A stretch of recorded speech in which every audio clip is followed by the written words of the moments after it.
नू मेवात, जहां सपने अक्सर फैसिलिटीज की कमी में दबकर रह जाते हैं, वही उसी जमीन से निकला एक नाम आज पूरे देश की नजर में है, शहबाज अहमद। ये कहानी सिर्फ क्रिकेट की नहीं है बल्कि उस जिद की है जो कहती है कि हालात चाहे जैसे भी हो, हौसला अगर जिंदा है तो मंजिल भी दूर नहीं। शहबाज की टीम इंडिया में एंट्री ने नू के आसमान में नई उम्मीद लिख दी है। आदाब, मैं हूँ आपके साथ अमीना माजिद और आप देख रहे हैं आवाज द वॉइस।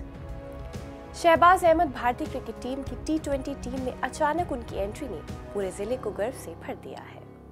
ये सिर्फ एक खिलाड़ी की वापसी नहीं बल्कि मेवात के उन तमाम युवाओं के सपनों को मिली उड़ान है जो आज भी सुविधाओं की कमी से जूझ रहे हैं। शहबाज हरियाणा के मेवात में पैदा हुए और उन्होंने एक बल्लेबाज के रूप में शुरुआत की और मेवात और उसके आसपास के इलाकों में लोकल क्रिकेट खेला, लेकिन यहाँ मौके कम थे। लेकिन शहबाज में कुछ कर दिखाने का जुनून शुरू से था। इसी जुनून के सहारे 2015 में शहबाज ने क्लब क्रिकेट में अपनी किस्मत आजमाने के लिए कोलकाता का रुख किया।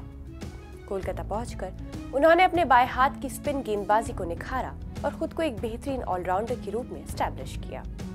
हाल ही में भारतीय टीम के ऑलराउंडर अक्षर पटेल बीमारी की वजह से साउथ अफ्रीका के खिलाफ T20 सीरीज के 2 मुकाबलों से बाहर हुए और मेंस सिलेक्शन कमेटी ने लखनऊ और अहमदाबाद में होने वाले T20 मुकाबलों के लिए शहबाज अहमद को उनके रिप्लेसमेंट के तौर पर टीम में शामिल किया। ये शहबाज के लिए सिर्फ एक मौका नहीं बल्कि 800 दिन बाद टीम इंडिया में वापसी का पल था। ये खिलाड़ी अब तक 3 वनडे और 2 T20 इंटरनेशनल मैच खेल चुके हैं।